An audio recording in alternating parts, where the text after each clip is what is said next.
She called me from a payphone. That's how I knew it was serious. My daughter had a cell phone. She always had her cell phone. The fact that she was calling from a payphone outside of Tim Hortons at 11:30 on a Tuesday night meant she didn't want anyone to see the number. It meant someone was watching her phone. I was 63 years old, living alone in a two-bedroom house in Sudbury, Ontario with a bad knee, a pension from 30 years at the nickel refinery, and a garden that took up most of my weekends. I had learned slowly and with great difficulty how to be still, how to let things go. My late wife Margaret used to say I had two speeds, asleep and furious, and she wasn't wrong. But Margaret had been gone 6 years by then, and grief has a way of sanding the sharp edges off a man. I thought I had become someone patient, measured. I thought the man I used to be, the one who once put a guy through a drywall partition for grabbing a coworker, was gone for good. He wasn't gone, he was just waiting. "Dad," my daughter said. Her voice was so small I almost didn't recognize it. "Dad, I need you to come." I asked her what was wrong. She didn't answer that directly. She said she was fine, she was okay. She just needed me to come to Barrie for a few days. Could I do that? Could I come soon? The way she stretched that single word out like she was trying to hold herself together around it told me everything I needed to know. I left at 5 the next morning. My daughter's name is Lee. She's 31, a nurse at the Royal Victoria Regional Health Centre, one of the most capable people I have ever known in my life. She learned to change a tire at 12. She paid her own way through college. When her mother was dying, Lee was the one who managed the medication schedule and sat with the palliative team and kept the rest of us from falling completely apart. She is not a woman who calls her father from a payphone because she's having a rough week. I had never liked her husband. I want to be honest about that because it matters to the story. I had never liked him, and I had told myself for 5 years that it was my problem, my bias, my stubborn old man reluctance to accept that my daughter had chosen someone I hadn't chosen for her. His name was Scott Mercer. He was good-looking in the way that men who know they're good-looking often are, with that slight looseness around the eyes that comes from never having been told no. He worked in property management, drove a truck that cost more than my first house, and had a habit of finishing Lee's sentences in a way that sounded like affection but felt, if you were paying attention, like correction. I told myself I was being unfair.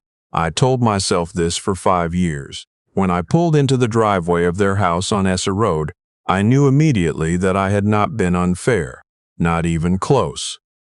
Lee opened the door before I got to the porch. She was wearing long sleeves. It was the middle of August. She hugged me and held on a little too long, and when she pulled back, I looked at her face and I saw it. The careful way she was holding herself. The flinch she tried to hide when I touched her shoulder. The bruise along her jaw that foundation makeup had been applied over, but not quite successfully covered. I kept my face very still. I had learned that much, at least, how to keep my face still when my chest was filling up with something that could crack the walls if I let it out wrong. "Come in, Dad," she said. I made coffee. The house was spotless in the way that houses sometimes are when someone is trying very hard to give the impression that everything is fine. Nothing out of place. Everything arranged with a kind of rigid precision that felt less like cleanliness and more like control. My grandson was sitting at the kitchen table with a coloring book. He's 4 years old and his name is Theo. I know. I'm getting to the names in a moment, but I need you to understand something about this boy first. Theo is the kind of child who, when you walk into a room, checks your face before he decides what expression to put on his own. 4 years old and already reading the emotional temperature of every adult around him. Already that careful. Already that watchful. He looked up when I came in and said, "Grandpa," in this quiet, relieved way, like I was something he'd been waiting for without knowing he was waiting. I sat down across from him, and we colored dinosaurs together for a few minutes while I listened to the house. Scott's truck wasn't in the driveway. Good. I needed a little time. Tell me, I said when Lee sat down. She didn't tell me everything that day. She told me some. She told me enough. She said it had started small. The way these things always do, I suppose. The way a slow leak starts and you keep mopping the floor and telling yourself you'll call the plumber next week. He had a temper. He said things. Then the things got worse. Then one night 8 months ago, he grabbed her by the arm and threw her against the kitchen counter. And she told herself it was a one-time thing. He was stressed. It wouldn't happen again. It happened again. She hadn't told anyone. She was a nurse. She knew the statistics. She knew the cycle. She knew everything there was to know about domestic violence from a clinical perspective. And still, she hadn't told anyone because she was ashamed, because she'd convinced herself it was somehow her fault, because Scott had spent 5 years very methodically making her believe that every problem in their marriage was a problem she had caused. She told me she hadn't called the police because she was scared of what he would do. His cousin was RCMP officer in Collingwood. His family had money and connections and a lawyer on retainer. She was scared that if she reported it and nothing stuck, she'd be alone in that house with him, and he would know. I listened to all of this, and I drank my coffee, and I looked at my grandson coloring his Stegosaurus orange. And I made a decision. I didn't tell Lee what I was going to do. I told her I was going to stay for a few days, help around the house, spend some time with Theo. She looked at me with this expression I couldn't quite read, something between relief and worry, and she said, "Okay, Dad, okay." Scott came home at 6:15.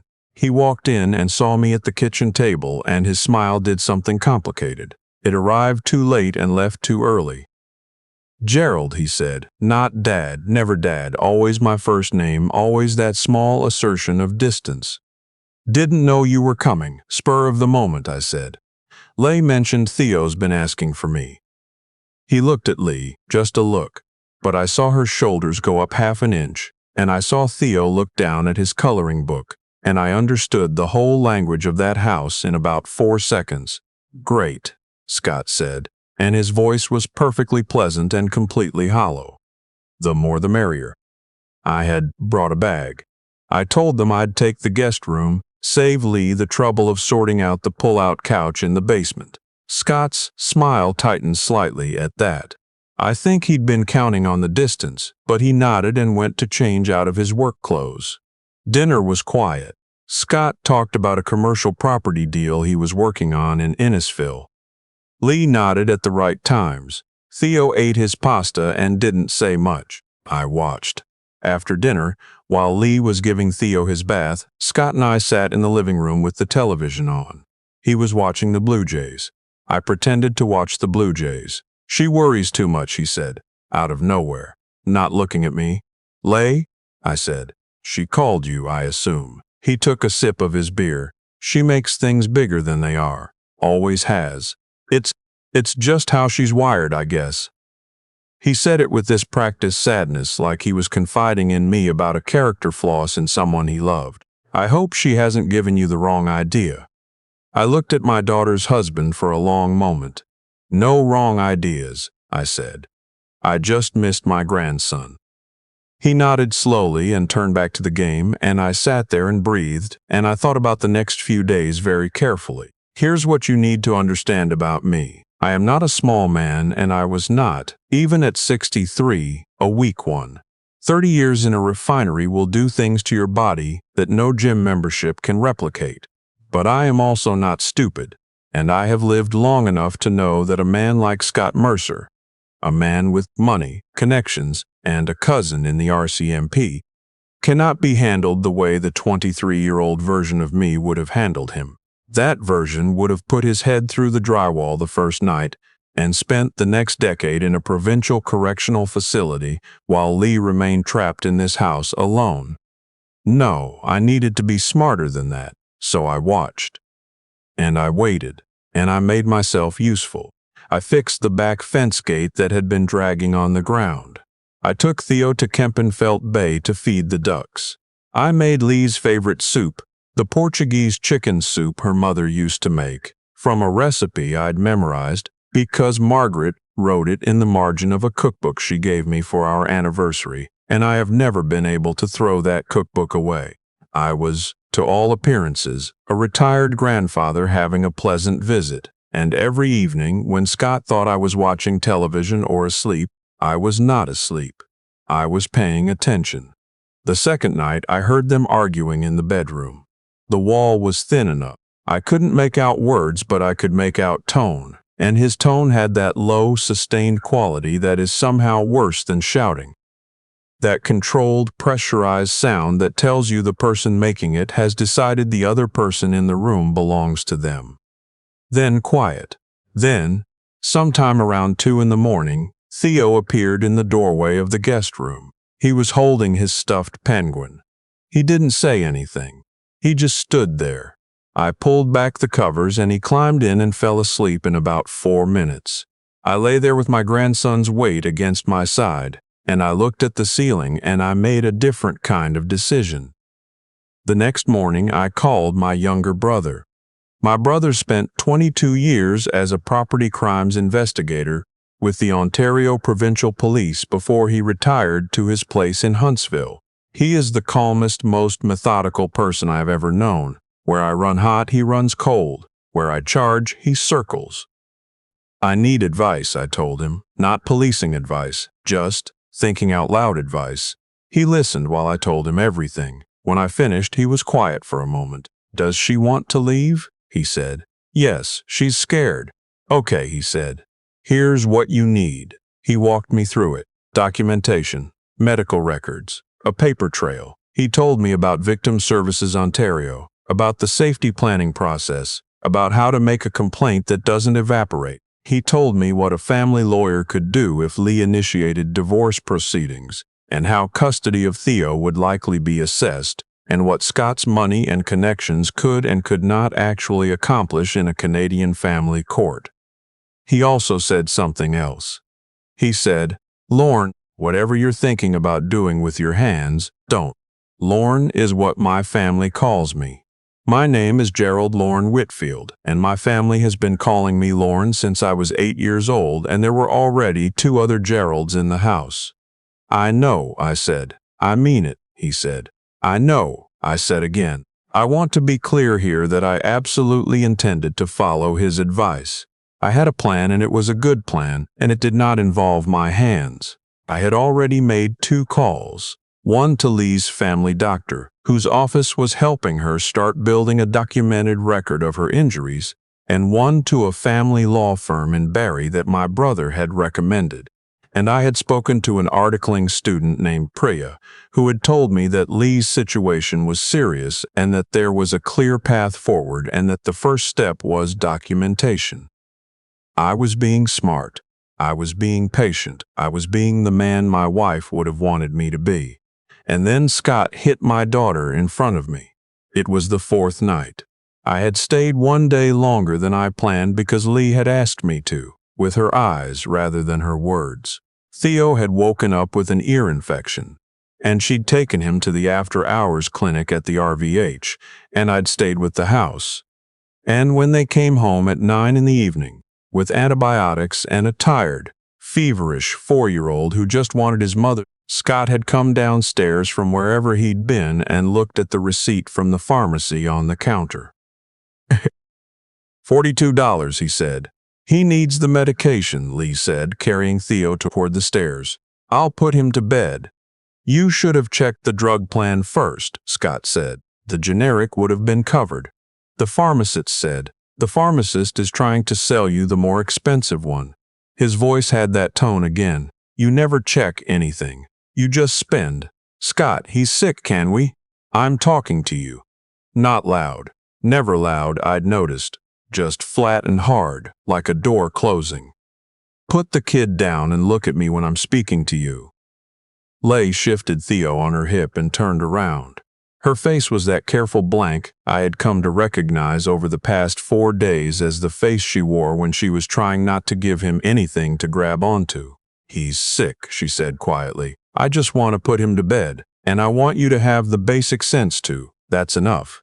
I said. Both of them looked at me. I was standing in the kitchen doorway. I hadn't moved. I kept my voice even. "The boy is sick," I said. "Let her put him to bed." Scott turned his full attention to me and something shifted in his face. The pleasant surface dropped away. "This doesn't involve you, Gerald. You're speaking to my daughter in my presence," I said. "That makes it involve me." He took a step toward me. I didn't move. "You're a guest in my house," he said, "and I'd appreciate it if you'd remember that." "I'll remember it," I said, "as soon as you remember how to speak to your wife." And that was when he turned quickly and shoved Lee. Not a punch, a shove. Both hands to her shoulders, fast and vicious. And she had Theo in her arms, and she hit the doorframe hard enough that I heard her breath leave her. And Theo started to cry from the impact and the shock of it, and something that had been sitting in my chest for 4 days turned over like an engine catching. I was across the kitchen in 3 steps. I want to be very careful about how I describe what happened next, because I am not proud of all of it. I am telling you the truth. I caught Scott's wrist before he could do anything else, and I turned him around and put him against the wall. Not violently, not yet, just firmly, the way you move something heavy, and I looked at him from close range and I said, very quietly, "You will never touch her again." He tried to push me off. I'm 63, and he's 38, but I had 30 years of physical work in my body, and I had 4 days of controlled fury, and I had the image of my daughter hitting that doorframe with a 4-year-old in her arms, and Scott Merce discovered, in the next few seconds, that none of his advantages meant anything in this particular calculation. He didn't get free until I decided to let him go. "Get out of my house," he said. He was breathing hard. His voice had lost the flat, controlled quality. "Good, this is Li's house," I said. "Her name is on the mortgage." I checked. He stared at me. "Here's what's going to happen," I said. "You're going to pack a bag and go stay with your parents in Aurelia. And you're going to give Lee the space she needs to make some decisions. And if you choose not to do that, I am going to call the Barrie Police Service, and I am going to show them the photographs I took of my daughter's bruises on the second morning I was here, and the voice recording I made of the argument on Tuesday night, and the statement Lee's doctor prepared yesterday. And we will see how your cousin in the RCMP does you any good from Collingwood." The room went very quiet. I had set up a simple voice recorder app on my phone the second night, my brother's suggestion. I had the audio of that argument in the bedroom, not clear enough to make out every word, but clear enough to understand the dynamic. And the photographs were real.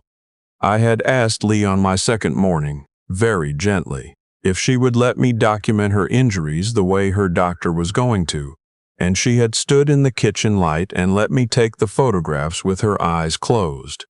And she had cried quietly, and I had not cried yet, but I was very close to it. Scott looked at Leigh. She was standing in the doorway with Theo against her shoulder, and she was not looking at the floor. She was looking at him. "I want you to go," she said. Her voice was steady. "I want you to go tonight." He went. He packed a bag and he drove away, and Theo stopped crying somewhere around the time the tail lights disappeared down the street.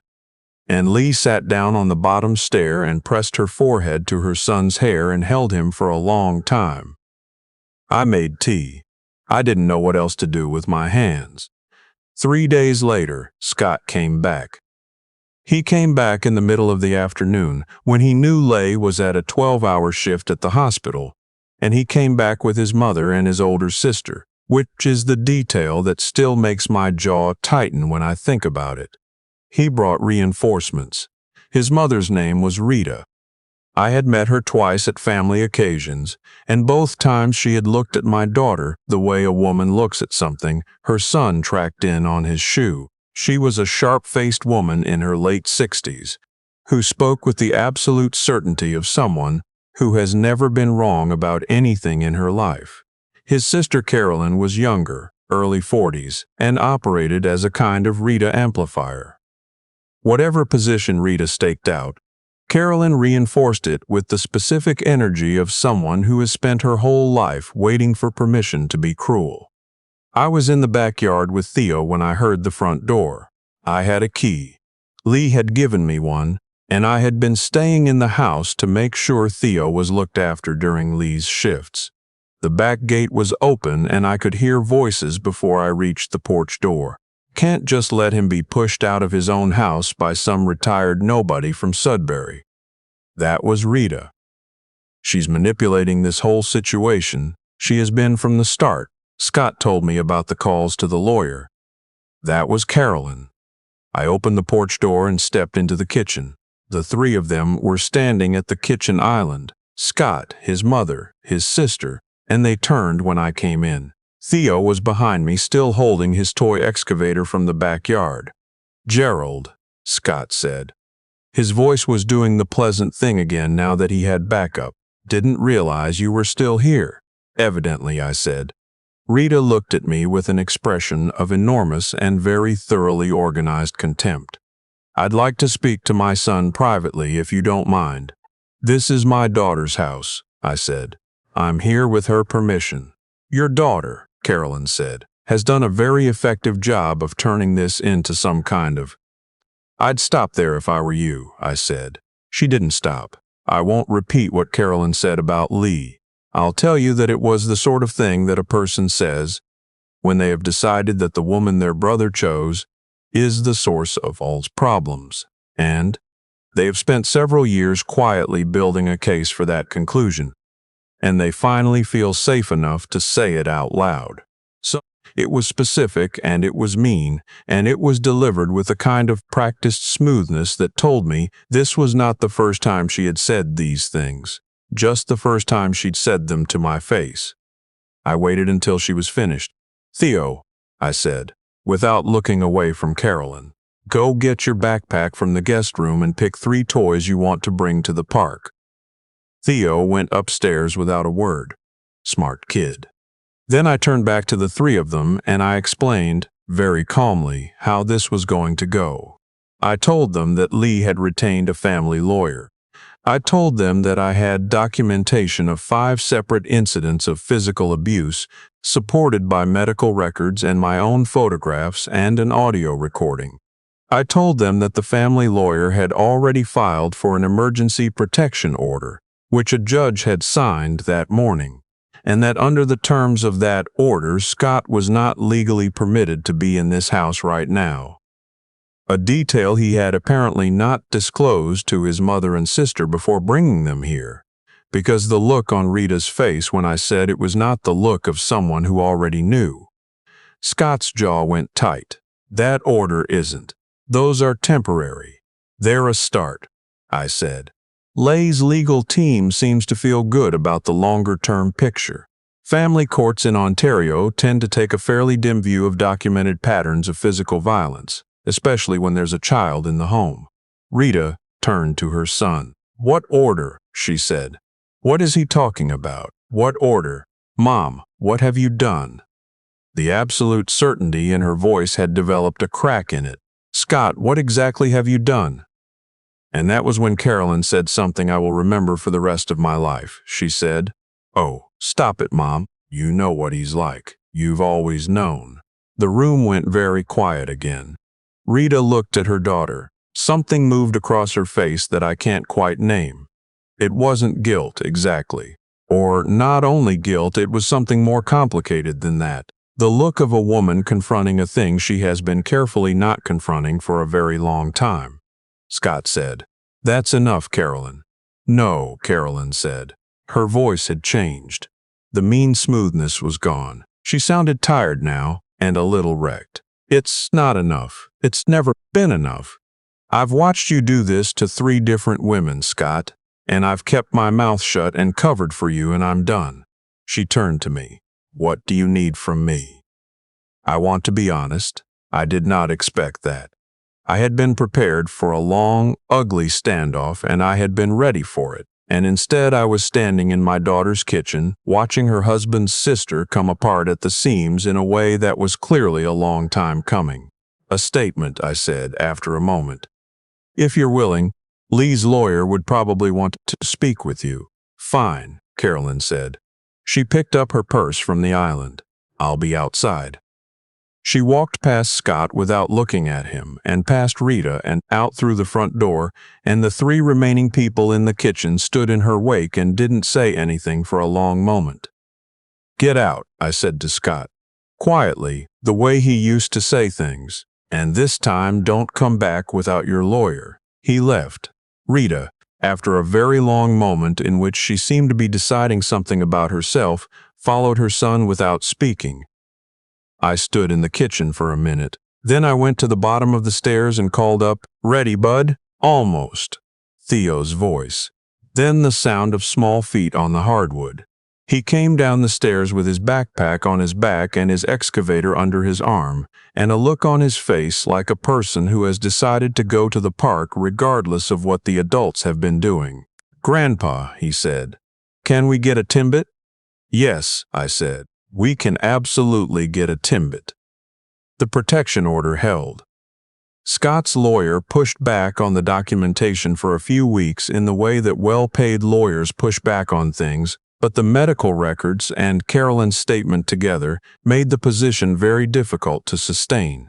Lee's lawyer was a woman named, well, names don't matter here, but she was tenacious and thorough, and she had seen this particular playbook before. The divorce took 14 months. Nothing in family court is fast, and I won't pretend the process was clean or easy. There were months where Lee barely slept. Months where the custody arrangements were uncertain enough that I drove down from Sudbury every other weekend just to be there. Months where Scott's side tried various approaches to make the documentation seem less credible than it was. None of it worked. Lee got the house. She got primary custody of Theo. She got a settlement that was not generous but was fair. And she got the thing I think she needed most, which was her own name on her own decisions. Scott got supervised access to his son on alternating weekends and a restraining order he is legally obligated to honor. Carolyn testified, "I don't know what that cost her, or what became of her relationship with her mother afterward. I haven't asked. Some things are not mine to follow up on. The last time I saw Scott Mercer was in the parking lot of the Barry courthouse on the day the divorce was finalized. He was walking to his truck. He looked smaller than I remembered him. He didn't look at me, and I didn't go out of my way to make him." Lee stood on the courthouse steps with Theo on her hip, and her lawyer beside her, and the late October light doing something beautiful to the maple trees along the street. And she looked, for the first time in I don't know how many years, like herself.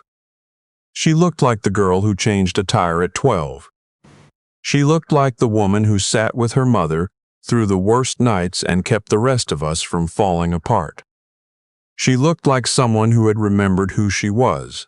We drove to a diner on Dunlop Street and ordered the most aggressively enormous breakfast the menu had to offer, and Theo ate approximately 17% of a pancake and then fell asleep against my arm in the booth. And Lee and I drank coffee and watched the street and didn't talk much because we didn't need to. After a while, she said, "I should have called you sooner," I said. "You called when you were ready." "I was scared you'd." She didn't finish the sentence. She didn't have to. "I almost did," I said. "A few times." She looked at me. "What stopped you?" I thought about my brother on the phone. I thought about Theo in the doorway of the guest room at 2 in the morning with his stuffed penguin.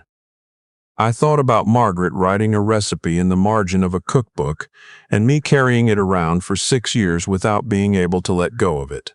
"I wanted to be someone you could be proud of," I said, "not someone you had to explain." She didn't say anything to that. She put her hand over mine on the table and we sat there while her sons slept and the coffee got cold and the maple leaves came down outside.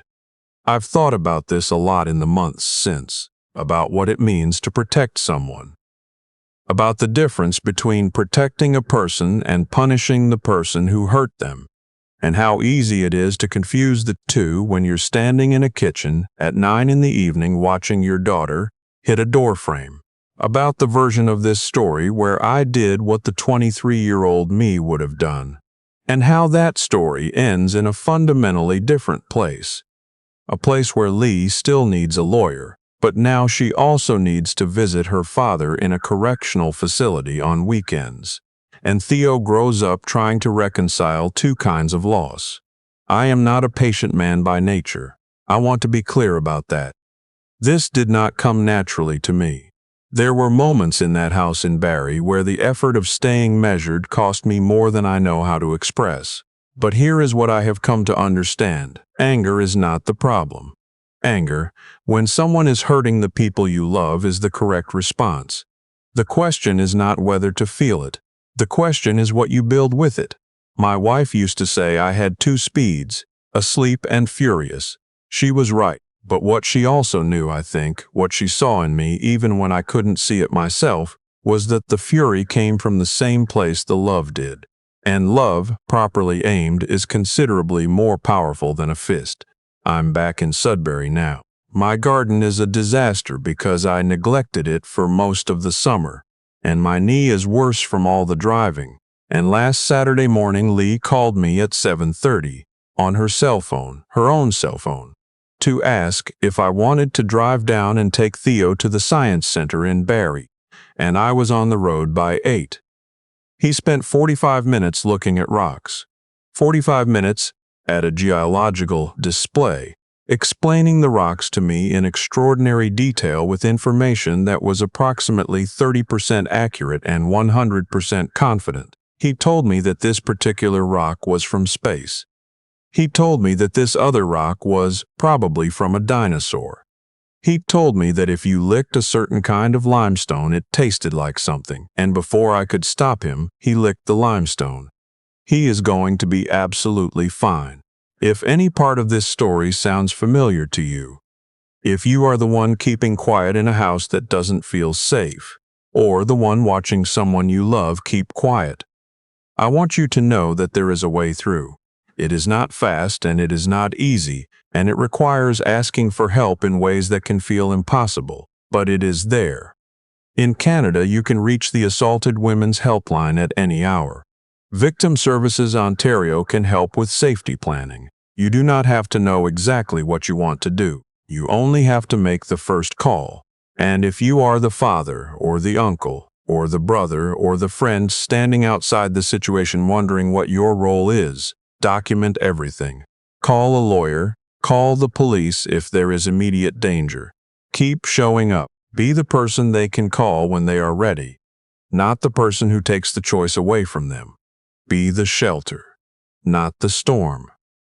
Tell me in the comments where you're listening from, and tell me about someone who showed up for you when you needed it most. I read everyone.